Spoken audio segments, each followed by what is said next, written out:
Shalom Bapak Ibu Saudara-saudara sekalian. Bertemu kembali kita di dalam Ayub 39 hari ini. Kita akan sama-sama diberkati oleh firman Tuhan. Segala apapun yang Tuhan nyatakan di dalam kehidupan Ayub, kita bisa belajar dari segala sesuatu yang terjadi melalui kehidupan Ayub. Mari saudara-saudara, sebelum kita mempersiapkan hati kita datang ke hadapan Tuhan untuk menaikkan ucapan syukur dan pujian kepada Tuhan. Terima kasih.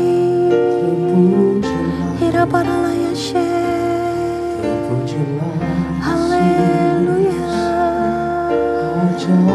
Kirara la la la la la la maya shanda. Kirara la la la maya shanda. Kirara la la la la la la maya shanda. Terima kasih Tuhan. I am here because of your grace. I am here because of your love, Lord Jesus. I am so thankful for your grace abounds to me. I am here because of your grace. I am here because of your love, Lord Jesus. I am so thankful for your grace abounds to me. Thank you, Jesus,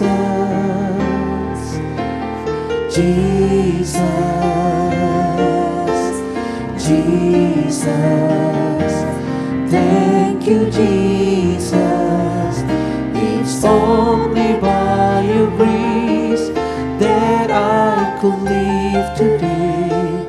Forever I will praise your name.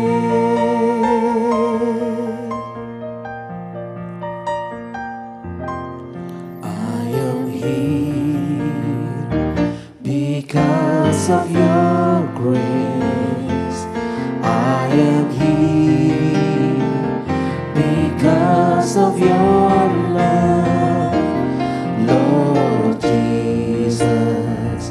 I am so thankful for your grace abounds to me.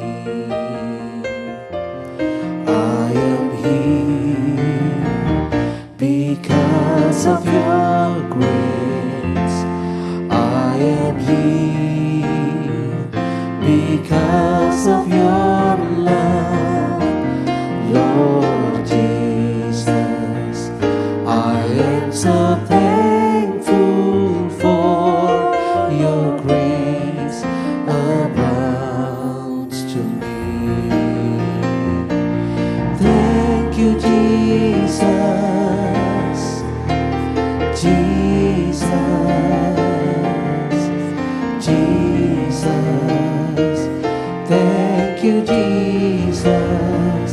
It's only by your grace that I could live today. Forever I will praise your name. Thank you, Jesus,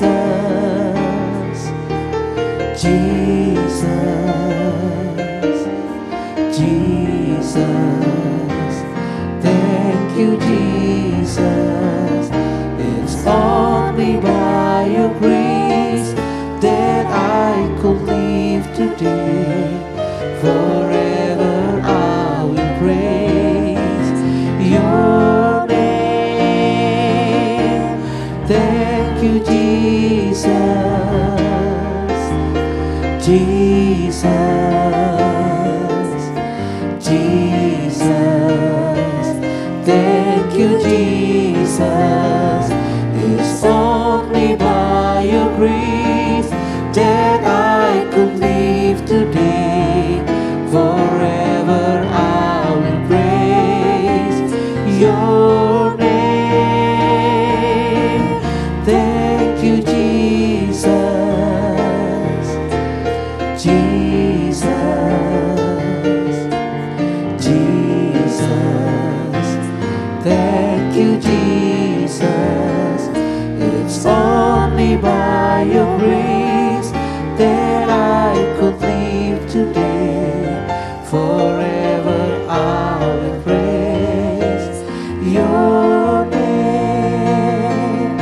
Forever I will praise your name.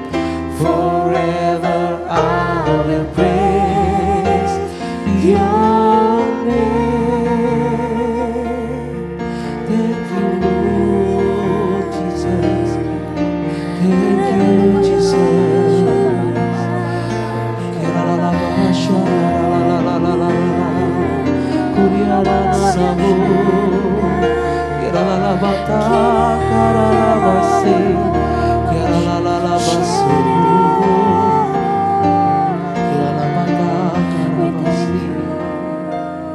Penyertaan-Mu sempurna, rancangan-Mu penuh damai, aman dan sejahtera walau di tengah badai. Ingin ku selalu bersama, rasakan keindahan arti kehadiran-Mu Tuhan. Penyertaan-Mu sempurna, rancangan-Mu penuh damai, aman dan sejahtera walau di tengah badai.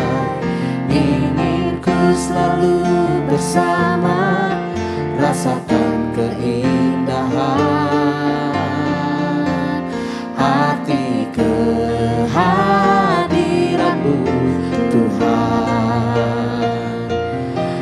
Penyertaan-Mu sempurna, rancangan-Mu penuh damai, aman dan sejahtera walau di tengah badai. Ingin ku selalu bersama, rasakan keindahan arti kehadiran-Mu Tuhan. Penyertaan-Mu sempurna, rancangan-Mu penuh damai, aman dan sejahtera walau di tengah badai. Ingin ku selalu bersama, rasakan keindahan arti kehadiran-Mu Tuhan. Arti kehadiran-Mu Tuhan. Arti kehadiran-Mu Tuhan.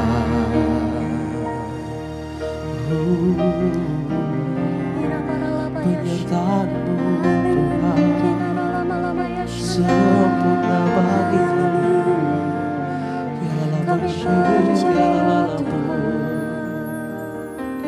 kami percaya Tuhan, terima kasih.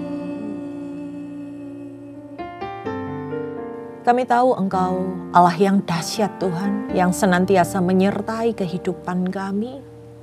Engkau Tuhan yang tiada bandingnya di dunia ini ya Bapa. Maka ditinggikan dan dimuliakan nama-Mu ya Bapa. Biar di sepanjang umur hidup kami senantiasa mempermuliakan nama-Mu. Tuhan, kami ingin belajar lagi melihat bagaimana kebesaran-Mu Kau nyatakan Tuhan atas hamba-Mu Ayub. Dan kami mau ya Tuhan untuk bisa memahami dalam kehidupan kami, apapun yang kami lewati, ada tangan Tuhan yang perkasa yang menyertai kehidupan kami. Dan kami tahu dari awal sampai akhir kehidupan kami, penyertaan Tuhan senantiasa sempurna bagi setiap umat pilihan-Mu ya Bapa. Kami serahkan ya Tuhan, Bible Study hari ini, kiranya Tuhan menaungi setiap kami dan memberikan kepada kami hikmat untuk kami melewati kehidupan kami. Hanya di dalam nama Tuhan Yesus, setiap yang percaya katakan amin. Baik saudara-saudara, kita lanjut hari ini di dalam Ayub yang ke-39. Kalau kemarin kita juga sama-sama membaca tentang bagaimana Tuhan menjawab segala sesuatu yang dipertanyakan oleh Ayub. Hari ini di pasal yang ke-39 Tuhan menjumpai Ayub, dilanjutkan dengan pertanyaan-pertanyaan yang Tuhan nyatakan. Saudara-saudara, di mana Tuhan menjumpai Ayub? Di dalam badai. Benar-benar badai kehidupan Ayub, badai seperti gemuruh, di mana senantiasa Tuhan diumpamakan seperti gemuruh ketika Tuhan hadir, seperti sebuah angin topan yang dahsyat. Karena begitulah yang digambarkan ketika Allah yang maha besar, maha kuasa menjumpai umatnya. Allah penguasa atas segala sesuatu yang ada di bumi. Dan hari itu berhadapan dengan manusia yang sangat terbatas. Tapi dalam hal ini Allah mau menemui Ayub untuk menjawab segala argumen-argumen yang ditanyakan oleh Ayub. Ayub hendak membela dirinya di hadapan Allah. Dan hari itu Allah mau menjumpai Ayub yang kecil melalui setiap pernyataan-pernyataan, pertanyaan-pertanyaan yang diungkapkan Allah kepada Ayub. Kalau di pasal yang ke-38 kemarin kita melihat bagaimana Allah sudah memulai pertanyaan-pertanyaannya tentang apa? Kedahsyatan alam. Segala sesuatu yang ada di dunia ini yang tidak bisa dijawab oleh Ayub. Tentang bagaimana Allah itu adalah penguasa atas alam semesta. Dan di pasal yang ke-39 ini akan dilanjutkan saudara-saudara dengan pertanyaan-pertanyaan lain. Tapi berhubungan dengan ciptaan-ciptaan Tuhan, yaitu binatang-binatang liar. Mari kita baca bersama-sama. Di ayat yang pertama, dapatkah engkau memburu mangsa untuk singa betina dan memuaskan selera singa muda? Kalau mereka merangkak di dalam sarangnya, mengendap-endap di bawah semak-semak belukar, siapakah yang menyediakan mangsa bagi burung gagak? Apabila anaknya berkaok-kaok kepada Allah, berkeliaran karena tidak ada makanan. Bagaimana kekuasaan Tuhan itu besar, saudara-saudara.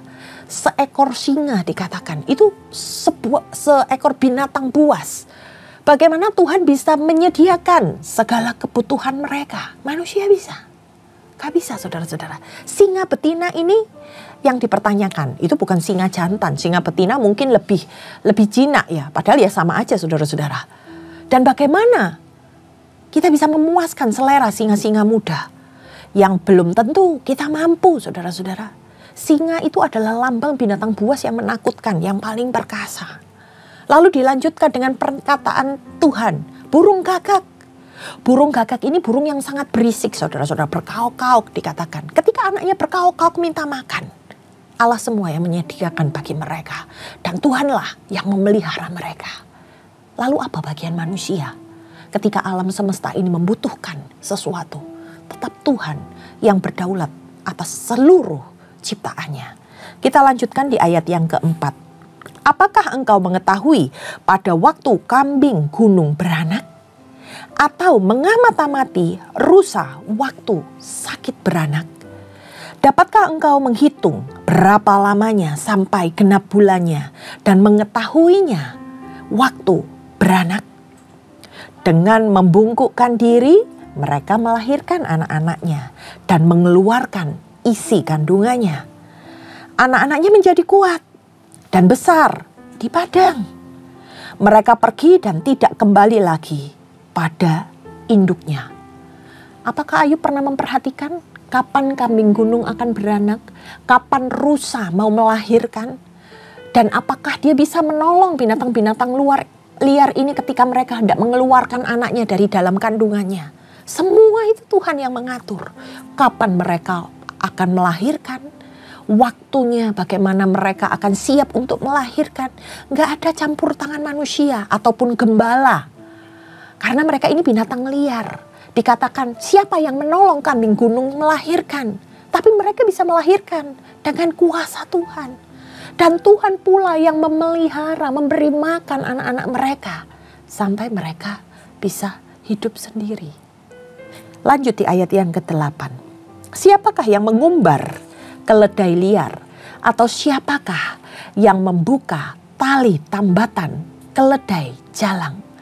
Kepadanya telah kuberikan tanah dataran sebagai tempat kediamannya dan padang masin sebagai tempat tinggalnya. Ia menertawakan keramaian kota, tidak mendengarkan teriak si penggiring. Ia menjelajah gunung-gunung padang rumputnya dan mencari apa saja yang hijau. Keledai ada yang digunakan sebagai alat transportasi, saudara-saudara, pada masa itu. Tapi juga dikatakan itu yang sengaja ditangkap untuk dijinakan, untuk dipelihara.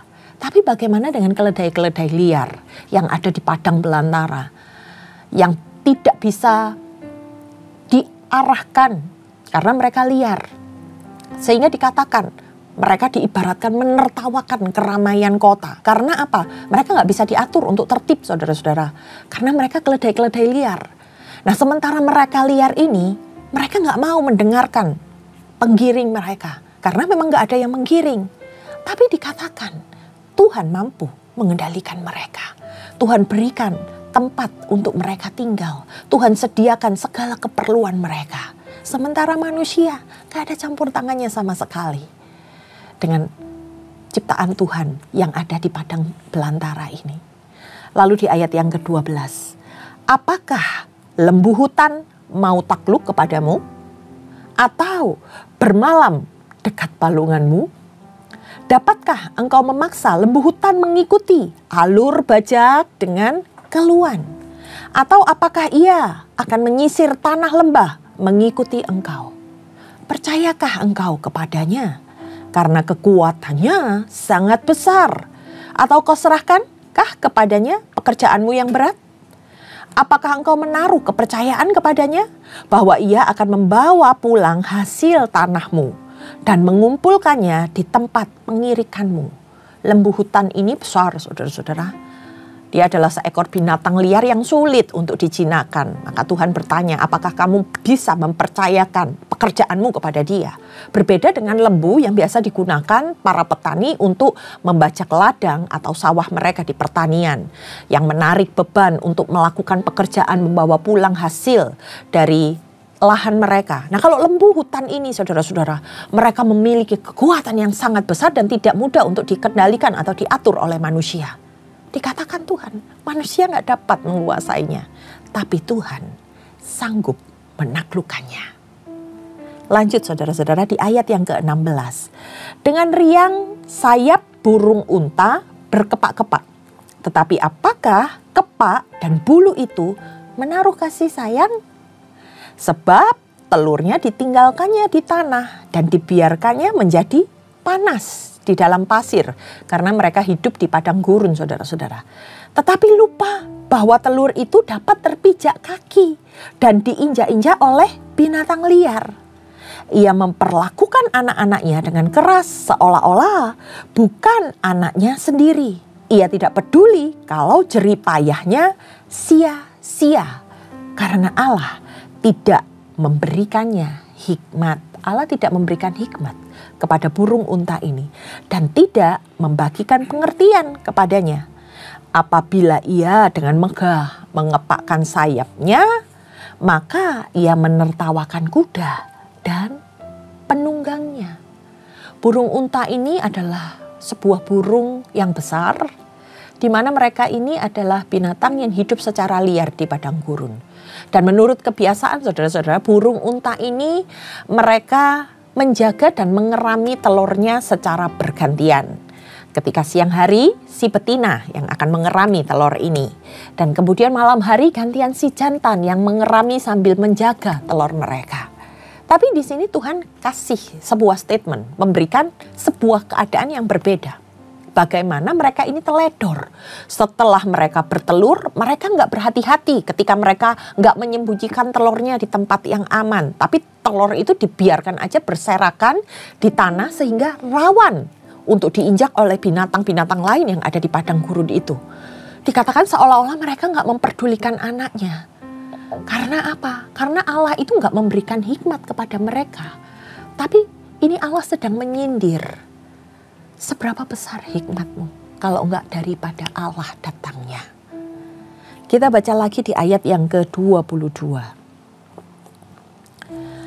Engkaukah yang memberi tenaga kepada kuda? Engkaukah yang mengenakan surai pada tengkuknya? Engkaukah yang membuat dia melompat seperti belalang? Ringkiknya yang dahsyat mengerikan. Ia menggaruk-garuk tanah lembah dengan gembira. Dengan kekuatan ia maju menghadapi senjata. Kedahsyatannya ditertawakannya. Ia tidak pernah kecut hati. Ia pantang mundur menghadapi pedang. 26. Di atas dia tabung panah gemerincing, tombak dan lembing gemerlapan. Dengan garang dan galaknya dilulurnya tanah. Dan ia beronta-ronta kalau kedengaran bunyi sangkakala. Ia meringkik setiap kali sangkakala ditiup. Dan dari jauh ia sudah diciumnya perangan. Gertak para panglima dan peki. Ini bagaimana dengan detail Tuhan menciptakan seekor kuda. Ada campur tangan manusia. Bagaimana kuda itu diciptakan seperfect itu dengan segala kekuatan dan keindahan yang dimilikinya. Dan bagaimana mereka ini, kuda-kuda ini menjadi bagian terpenting dalam sebuah peperangan. Dia memiliki kepekaan, dia bisa mengetahui kapan mereka harus berperang, kapan mereka akan pergi bersama para tentara. Mereka memiliki kepekaan ketika mereka mendengar suara sangkakala, segala sesuatu yang akan terjadi di depan sana. Mereka memiliki kepekaan itu. Siapa yang menciptakan segala sesuatunya? Dan di ayat yang ke-29, oleh pengertianmu kah burung elang terbang, mengembangkan sayapnya menuju ke selatan? Atau perintahmu kah Raja Wali terbang membumbung dan membuat sarangnya di tempat yang tinggi? Ia diam dan bersarang di bukit batu, di puncak bukit batu, di gunung yang sulit didatangi. Dari sana ia mengintai, mencari mangsa, dan dari jauh matanya mengamat-amati. Anak-anaknya menghirup darah, dan di mana ada yang tewas, disitulah dia. Saudara-saudara, di sini dikatakan ada burung elang dan burung Raja Wali. Merupakan dua jenis burung yang seringkali dipakai oleh Alkitab sebagai perumpamaan tentang kekuatan. Burung elang ini memiliki penglihatan mata yang sangat tajam. Jadi dia lebih sering ditemukan di area terbuka seperti di pegunungan atau di hutan-hutan. Dan mereka ini memang dengan sengaja membangun sarangnya itu di atas bukit-bukit yang terjal. Nah, sedangkan Raja Wali, saudara-saudara, itu adalah burung yang sangat kuat. Biasanya mereka hidup di dekat air atau sungai dan mereka membangun sarangnya di tebing-tebing yang terjal, di bukit-bukit batu. Dua burung ini mempunyai kelebihan masing-masing. Sering digunakan sebagai lambang untuk kekuatan maupun kebebasan. Karena mereka bisa terbang tinggi, mereka bisa melampaui segala badai. Dan semuanya diciptakan Tuhan disertai dengan kehebatan masing-masing.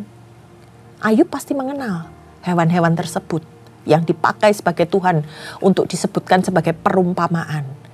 Tapi Ayub memiliki keterbatasan pengetahuan akan kuasa Tuhan. Mungkin dia gak kepikir bahwa binatang-binatang liar tersebut segala sesuatunya ada di dalam kendalinya Tuhan. Dan disinilah Allah menunjukkan kuasanya. Bagaimana Allah mengontrol, Allah memelihara, dan Allah memperhatikan seluruh ciptaannya dengan sempurna. Siapa manusia? Bisakah manusia melakukan segala sesuatu seperti apa yang Allah lakukan? Ini membuktikan kebesaran Tuhan dan keterbatasan Ayub sebagai manusia. Seberapa hebatnya pengetahuan manusia tidak bisa menandingi kuasa Tuhan. Ayub yang tadinya merasa dirinya sombong karena dia sudah hidup benar, dia memiliki segala sesuatunya, sehingga dia merasa segala sesuatu yang terjadi hari itu tidak pantas dia terima. Dan dia ingin berbantah dengan Allah yang begitu dahsyat. Tapi di sini saudara-saudara, Allah datang kepada Ayub dan memberikan pertanyaan-pertanyaan sambil mendeskripsikan betapa besarnya kuasa Allah dan betapa sedikitnya pengetahuan yang Ayub miliki sebenarnya. Kemudian saudara-saudara di ayat selanjutnya Ayub merendahkan diri di hadapan Tuhan. Maka jawab Tuhan kepada Ayub, apakah si pengecam hendak berbantah dengan yang maha kuasa? Hendaklah yang mencela Allah menjawab. Maka jawab Ayub kepada Tuhan, sesungguhnya aku ini terlalu hina. Jawab apakah yang dapat kuberikan kepadamu? Mulutku kututup dengan tangan. Satu kali aku berbicara, tetapi tidak akan kuulangi. Bahkan 2 kali, tetapi tidak akan kulanjutkan. Yang artinya Ayub gak bisa ngomong apapun. Ayub terkesan dengan segala sesuatu yang Allah sampaikan. Dan dia menyadari betapa kecilnya seorang manusia yang sedang berdebat dengan Tuhan, mempertahankan kebenarannya. Pertanyaan-pertanyaan yang Tuhan nyatakan, kalau kita baca di ayat yang ke-38 sampai 39 ini, mungkin memang gak ada hubungannya dengan apa yang hendak Ayub tanyakan kepada Allah. Bagaimana Ayub ingin membela dirinya. Kalau dia ini orang benar, kalau dia ini sudah melakukan segala sesuatu seperti apa yang Tuhan mau. Tetapi dari pertanyaan-pertanyaan yang Allah sampaikan, ini membuktikan bahwa betapa besar kuasa dan pemeliharaan Tuhan atas seluruh umat ciptaannya, melebihi apa yang bisa dipikirkan oleh manusia, melebihi dari apa yang bisa dilakukan oleh manusia. Dengan sempurna Tuhan menata segala sesuatunya. Dan pertanyaan-pertanyaan ini dikatakan tidak dapat dijawab oleh Ayub. Membuktikan bahwa Ayub secara manusia, kita secara manusia itu terbatas. Sehebat apapun manusia, siapa manusia? Ciptaan Tuhan yang berani berbantah dengan Allah. Nah, saudara-saudara, kalau kita perhatikan di sini, Allah seperti hendak menyatakan sifat-sifat Allah. Bahwa dia adalah Allah yang maha tahu. Sampai dia mengetahui secara detail kapan binatang-binatang liar ini melahirkan, kapan mereka memerlukan sesuatu, bagaimana menjinakkan mereka. Dan Tuhan itu adalah maha kasih. Bagaimana Allah memperhatikan binatang-binatang liar ini yang berada di luar kendali manusia. Dan yang terakhir, sifat Allah adalah maha kuasa. Sehingga dia sanggup menjinakkan hewan-hewan liar yang tidak dapat dijinakkan oleh manusia, tetapi tunduk dalam kuasa Allah. Saudara-saudara, ketika saya membaca dan mempelajari Ayub 38 dan 39 ini, saya benar-benar terkesan bagaimana Tuhan itu adalah Allah yang tak terbatas, saudara-saudara. Dia bisa secara detail memikirkan dan melakukan segala sesuatu. Siapa manusia ini? Sehebat apa kita? Sehingga kita bisa menghadap Tuhan seolah-olah kita ingin berbantah dengan yang maha kuasa. Ini adalah sifat dari Allah. Tapi seringkali manusia hendak menyaingi Allah, saudara-saudara. Dari apa yang disampaikan dari pertanyaan-pertanyaan Allah ini, Ayub bertobat. Ayub tahu betapa kecilnya dia di hadapan Tuhan, betapa terbatasnya segala apa yang dilakukannya. Dan bagaimana Ayub bisa mempelajari kuasa Allah lebih dari segalanya. Dan Tuhan melipat gandakan segala sesuatu yang ada di dalam kehidupan Ayub ketika dia memaknai kehendak Tuhan di dalam kehidupannya. Seberapapun berat hari ini perjuangan dan pergumulan Anda, apapun yang Anda sedang pertanyakan, Tuhan mengapa begini, Tuhan mengapa begitu? Percayalah saudara-saudara, Tuhan sudah mengatur segala sesuatu yang ada di dalam kehidupan kita. Dan Tuhan memberikan segala sesuatunya itu tepat, seperti yang kita perlukan, sesuai dengan apa yang Tuhan mau. Nah saudara-saudara, ketika kita mau protes sama Tuhan, ingatlah siapakah manusia ini dibandingkan dengan kebesaran Allah. Sehingga kita mau berbanding dengan Tuhan, sehingga kita mau membantah apa yang Tuhan mau di dalam kehidupan kita. Tuhan bisa melihat apa yang terjadi di depan, Tuhan bisa membentengi kita. Cuman seringkali kitanya yang ingin berontak, kitanya seolah-olah merasa diri kita kuat, seolah-olah diri kita mampu. Tetapi sama seperti Ayub, ketika dia berhadapan dengan Tuhan yang maha dahsyat, dia tahu siapa dirinya, sehingga dikatakan dia tidak lagi berani membuka mulutnya. Sekali, 2 kali, dia sampai menutup mulutnya karena dia tahu begitu besarnya kuasa Tuhan. Dan dia menyadari, I'm nothing without you, Lord. Bagaimana saudara-saudara? Apakah sebagai manusia kita masih tetap merasa bahwa diri kita bisa melakukan segalanya? Tanpa Tuhan, tanpa penyertaan Tuhan, kita bukan siapa-siapa. Untuk itu mari saudara-saudara, ketika kita mempelajari firman Tuhan ini, kita tahu bagaimana kuasa Tuhan itu nyata di dalam kehidupan kita. Segala sesuatu yang tidak bisa kita pikirkan, tidak bisa kita bayangkan, Tuhan ada di sana untuk memberikan yang terbaik buat kita. Mari kita sama-sama berdoa, kita tundukkan kepala. Bapa, kami menyadari begitu dahsyat kuasa-Mu di dalam kehidupan umat manusia. Siapakah kami ini ya Tuhan sehingga Engkau begitu mengasihi kami. Kalau kami belajar Tuhan dari apa yang Ayub nyatakan ya Bapa, kami tahu bagaimana kebesaran kuasa-Mu. Bagaimana Engkau Allah yang maha tahu. Bagaimana Engkau Allah yang dahsyat yang menyertai seluruh umat ciptaan-Mu ya Bapa. Maka biar ya Tuhan, kami semakin hari semakin hidup takut akan Tuhan, dengar-dengaran akan Tuhan, dan semakin peka dengan apa yang menjadi maunya Tuhan. Hindarkan kami ya Tuhan dari segala kepongahan manusia, dari segala kesombongan hidup kami ya Bapa. Karena kami tahu yang berdaulat dan berkuasa atas hidup kami hanya Tuhan. Kalau kami boleh ada, kalau kami boleh melakukan segala sesuatu yang hari ini kami lakukan, itu karena Tuhan mengizinkan kami. Tuhan, Engkau kiranya menjawab setiap hal yang hari ini kami pertanyakan, kami gumulkan ya Bapa melalui apa yang kami pelajari di Bible Study ini. Dan kami percaya ya Tuhan, iman kami semakin dikuatkan di dalam Engkau. Jalan-jalan kami akan semakin diterangi oleh firman Tuhan. Terima kasih ya Tuhan, kiranya Engkau senantiasa ditinggikan dan dimuliakan di dalam kehidupan kami. Hanya di dalam nama Tuhan Yesus setiap yang percaya katakan amin. Terima kasih saudara-saudara sudah mengikuti Bible Study hari ini. Kiranya kita semua diberkati dan sampai ketemu di hari berikutnya. Tuhan Yesus memberkati.